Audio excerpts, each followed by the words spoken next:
Welcome to the Featured Anime Podcast. I'm your host, Jack.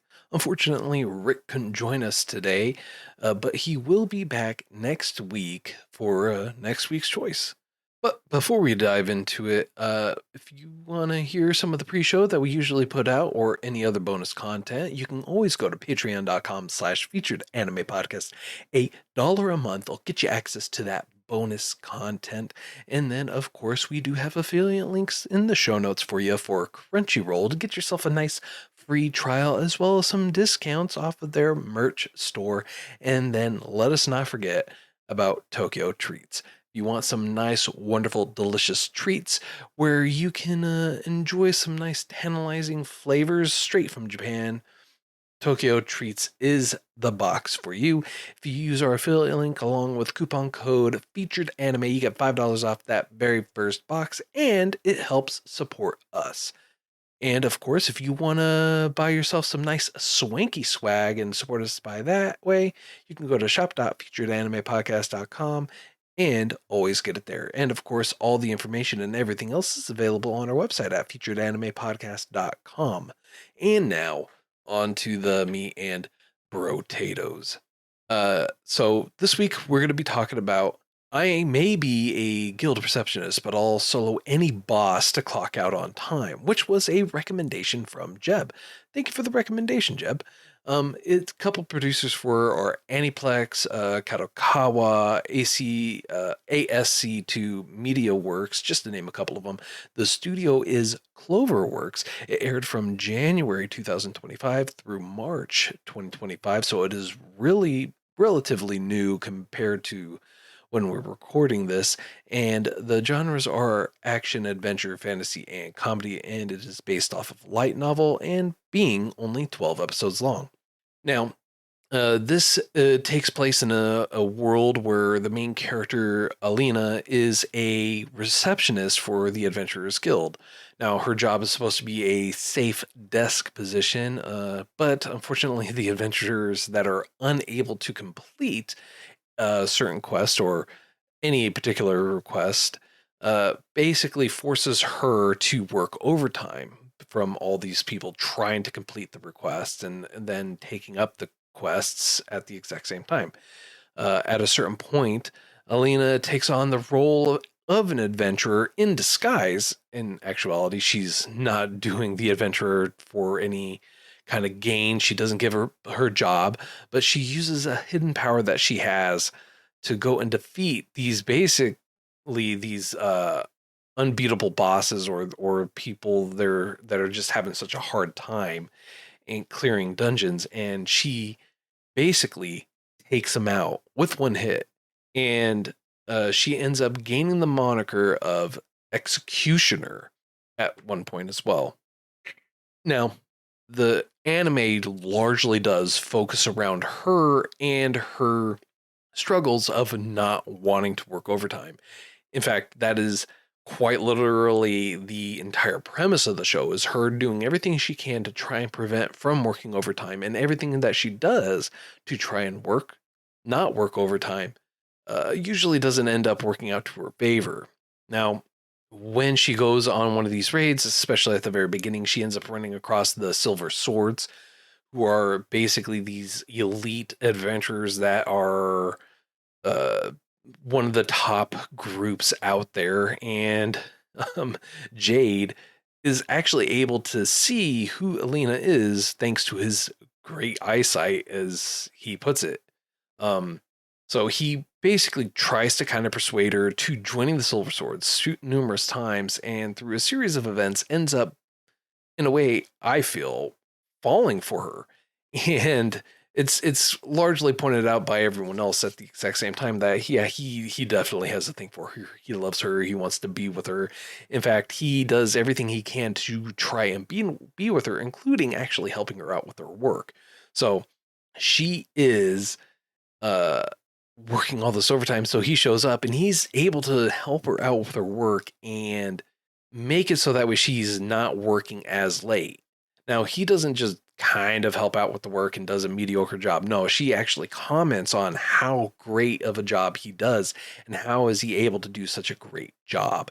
that is one of the funniest things about this whole interaction is he wants to be with her so bad, spend time with her so bad that he is willing to help her out for free. He doesn't get paid for this, for free, help her out with her work so that way she can get off. And he even basically kind of positions her into a point to where she has to accept a date with him in order for her to not have to work overtime during a festival that happens.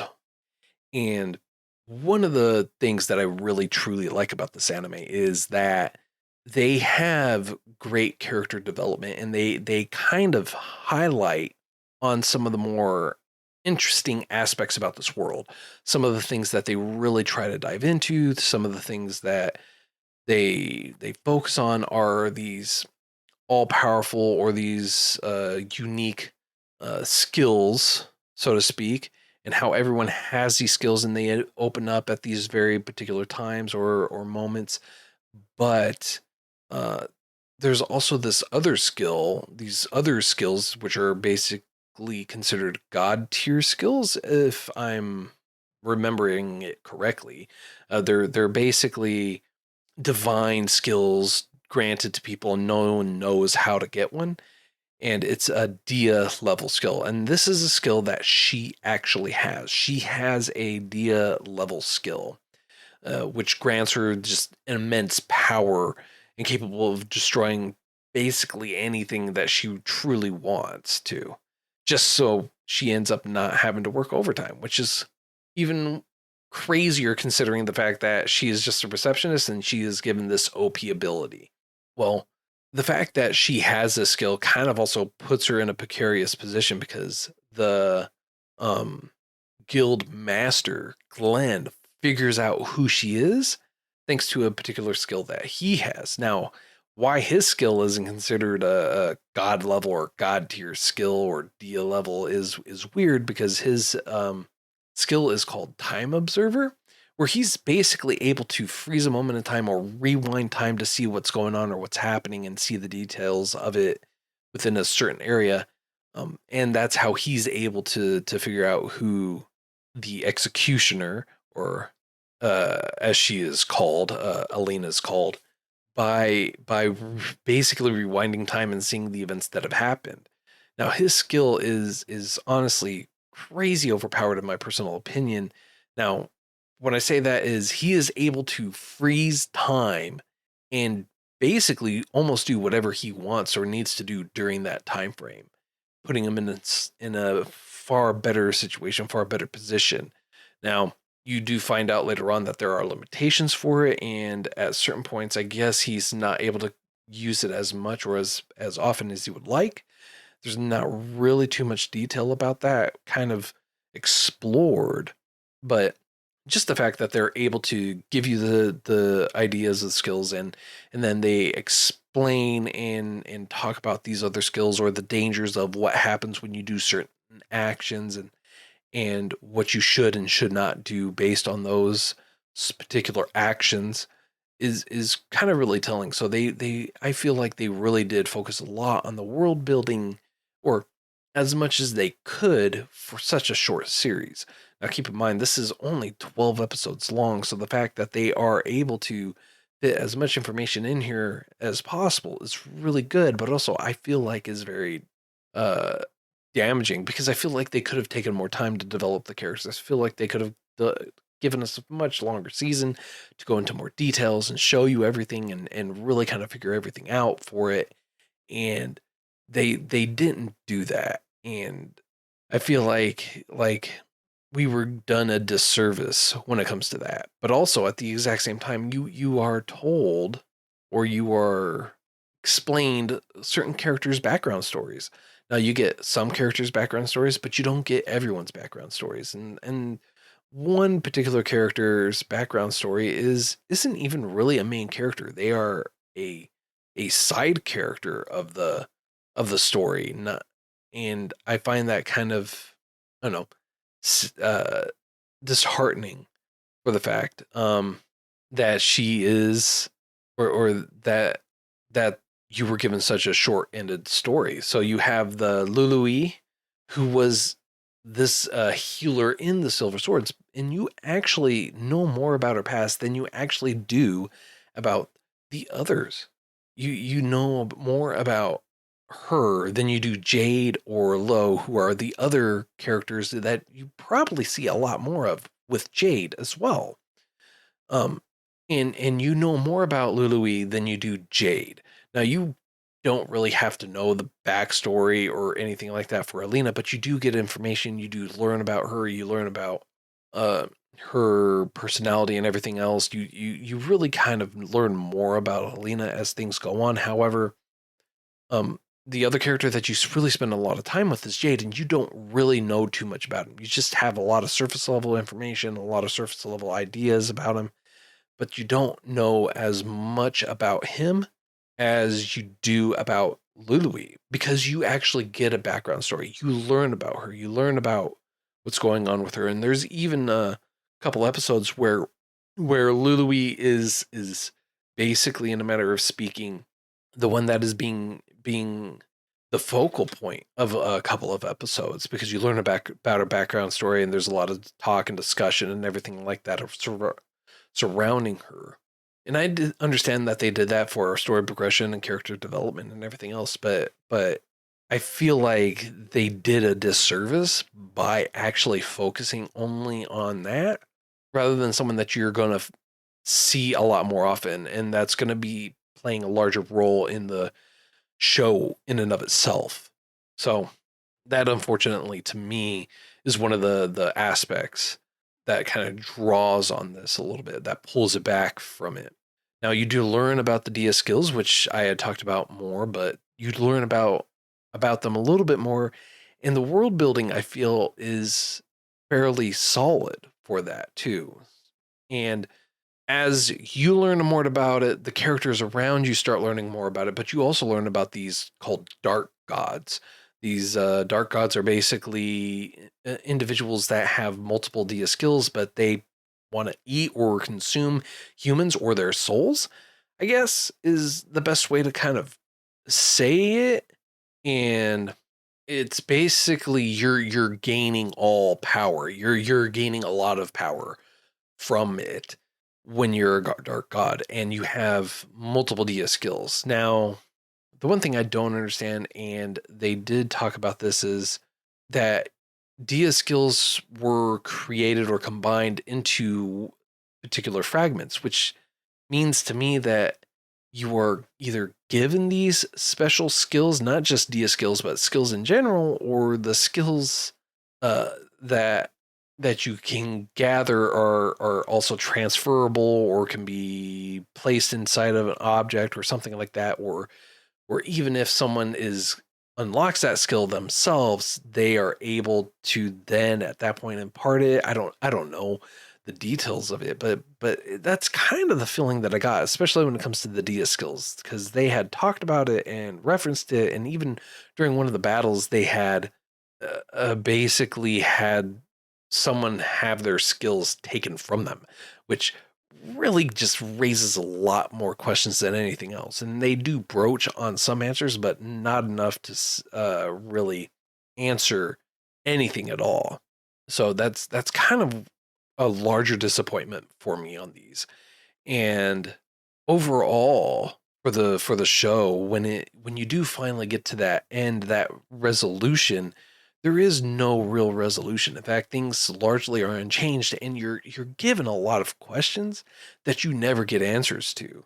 But it is a good show nonetheless, despite the fact that you have a wide open ending. That they basically said, "Hey, here's a lot more information out there for you. Here's a lot more stuff for you to try and learn." And that's it. So I'm given no answers. I'm told about nothing else of consequence, even though I know there's more things going on, and they effectively change something, or or put a barrier, I should say, not change, but put a barrier so that way you don't learn about anything else going on in the world. So I feel like the series was really cut short. Like it was cut in half. Like there should be another 12 episodes for it. And I don't know. I feel like that does it a disservice. The fact that you're shortchanged so much on it. It just does it a disservice. Now, there's a lot more that goes on in the show. There's a lot more dialogues, obviously, in the show that kind of lends kind of a deeper understanding for what's going on. But I feel like there is just so much or that they didn't cover, and that there's a lot of information that just should have been provided that wasn't, or the series should have been another 12 episodes at least, because you could easily get another 12 episodes and then be able to help have a more cohesive story, a better ending in general. Now, aside from the story and the character development, the art honestly is very good. It's a solid art style. The lines are clean on it. There's points where you don't really have to worry about it looking really funky or off. It is the artwork and the scenery is just really well done. And then same thing for the music. The music is always on point. It's there when it needs to be. It's not there when it doesn't need to be. But it is honestly just a very well produced, very well put together show, with the exception of the shortcomings of the anime in general. So that being said, I don't have too much more I can honestly talk about this without giving too much away about it. So I'm gonna just go ahead and go right into a rating right now. And on a scale of up to 10, I would give this a solid 7, easily a solid 7. I did talk about some of the negative points in there for it, which is largely what's leading me to that 7, because there's just so much that wasn't answered. I feel like it was very shortchanged. It should have been a longer series than what it was, but it's still a solid story and solid show nonetheless. And this is a great one if you're not looking for something that is too heavy.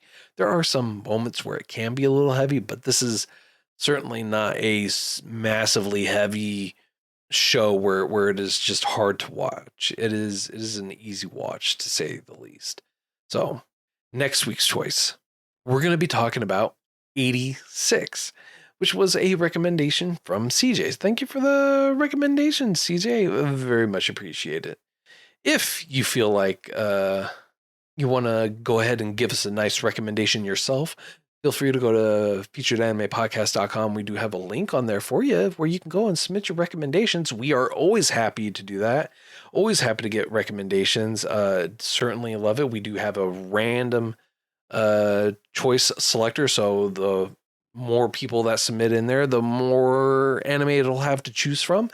And look forward to the 86 that we're going to be watching next.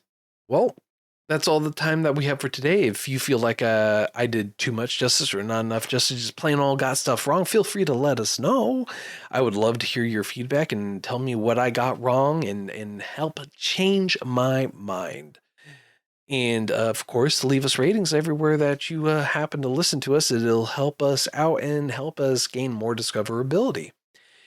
And until next time, I'm Jack, and we'll catch you later.